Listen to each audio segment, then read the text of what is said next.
In nomine Patris et Filii et Spiritus Sancti. Amen. Shalom. Alehem. Magandang umaga sa ating lahat sa mampanig ng buong mundo, mga nakikinig at nanonood ngayon.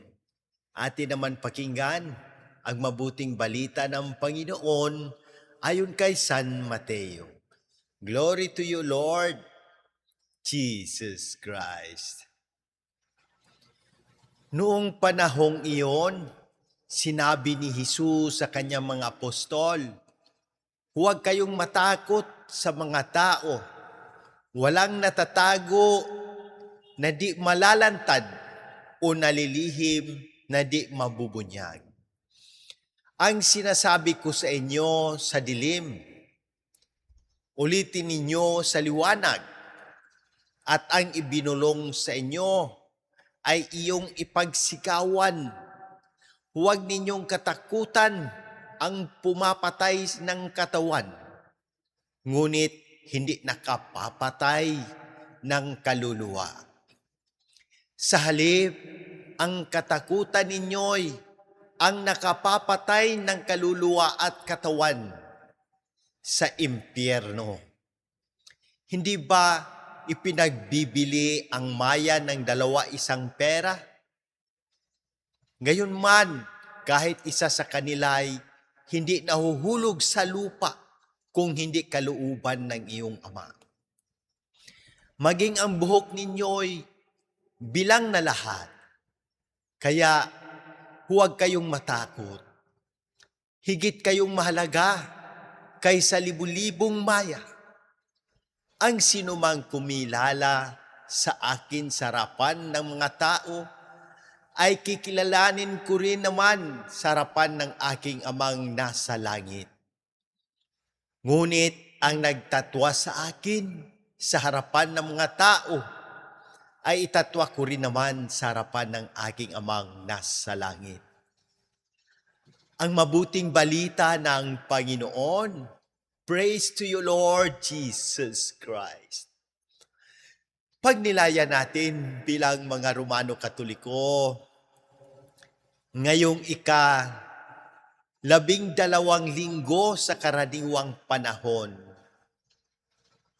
huwag kayong matakot.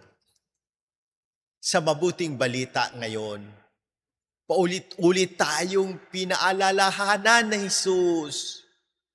Huwag kayong matakot. Sa panahon ngayon na puno ng uncertainty, fake news, persecutions, laban sa pananampalataya, sakit, problema sa pamilya, at mga pagsubok sa buhay, madali tayong panghinaan ng loob. Ngunit, malinaw ang mensahe ni Kristo. Ang Diyos ay may malasakit sa atin kung ang maliliit na maya ay kanyang inaalagaan. Gaano pa kaya tayong kanyang mga anak?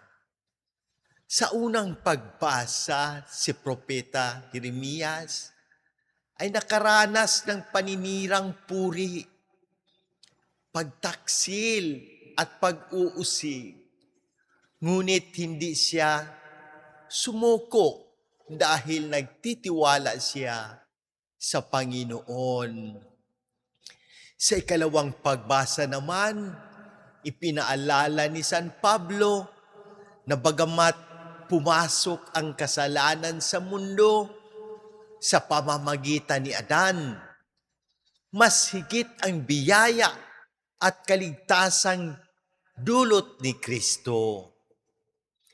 Isang katotohanang minsan may mga Katoliko na pagdating sa cellphone notification, mabilis pa sa 4:00 ang pagtingin.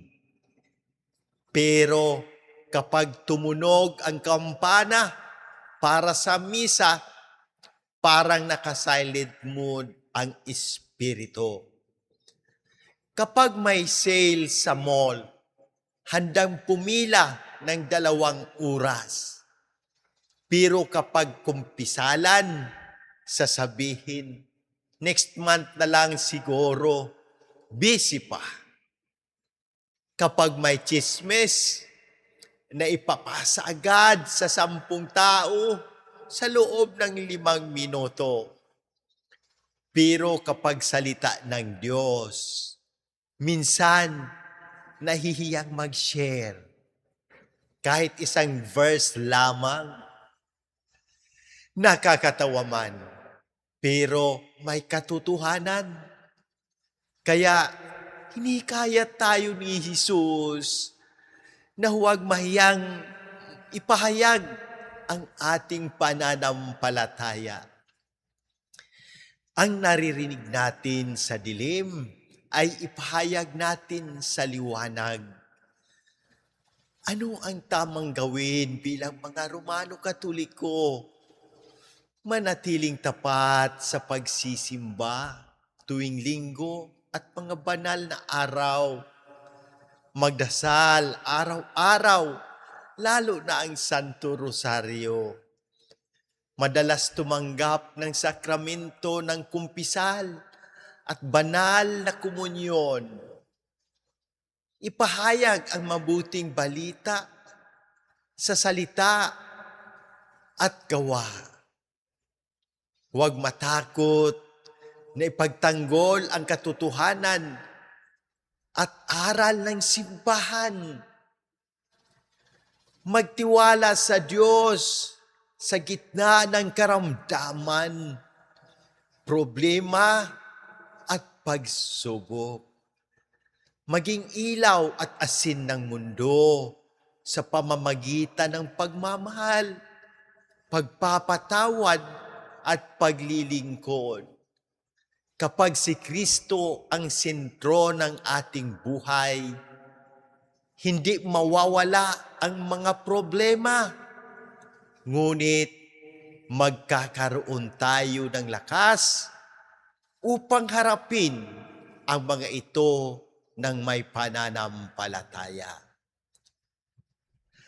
Awitan ninyo ang Panginoon, inyong purihin ang Poon, sapagkat iniligtas niya ang mga api mula sa kamay ng mga gumagawa ng masama. Manalangin tayo. Ama naming makapangyarihan, kami po ay lumalapit sa inyo na may buong pagtitiwala at pananampalataya. Maraming salamat po sa biyaya ng buhay, sa inyong walang sawang pag-iingat, paggabay at pagmamahal sa amin araw-araw.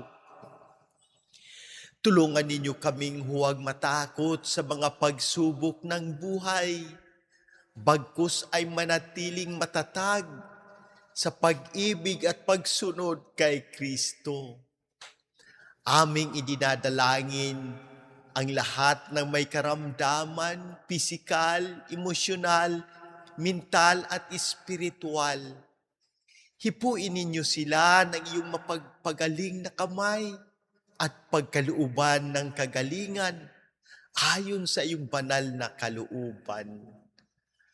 Lalo namin ipinagdarasal ang agarang pagaling ni na Monsignor Ismael, Padre Arnel, Padre Ayan, Padre Lorenzo Boots, Padre Boy, Raul, Jonah, Adela, Fatima, Raymond Lawrence, Faith, Rino, Rochelle, Irene, Josefina, Elvera, Cecilio, Ricky, at Mary Ann.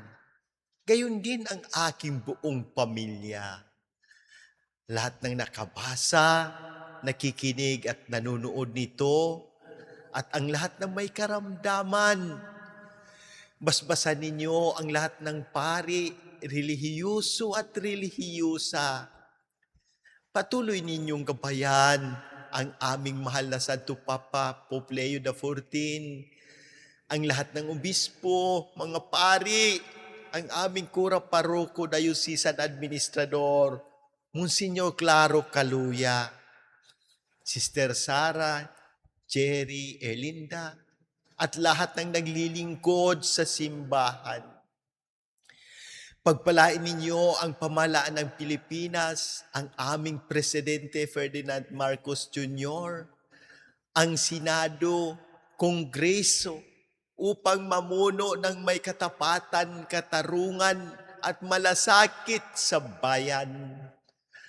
Aming ipinagdarasal ang walang hanggang kapahingaan ng mga pumanaw naming mahal sa buhay, lalo na sina Pope Francis, Janet, Hiram, Padre Cesar, Ami, Padre Francis, Padre Dimitilio, at lahat ng mga kaluluwang aming idinadalangin, naway masilayan nila ang liwanag ng iyong mukha sa kaharian ng langit sa pamamagitan ng makapangyarihan, pamamagitan ng mahal na Berhing Maria.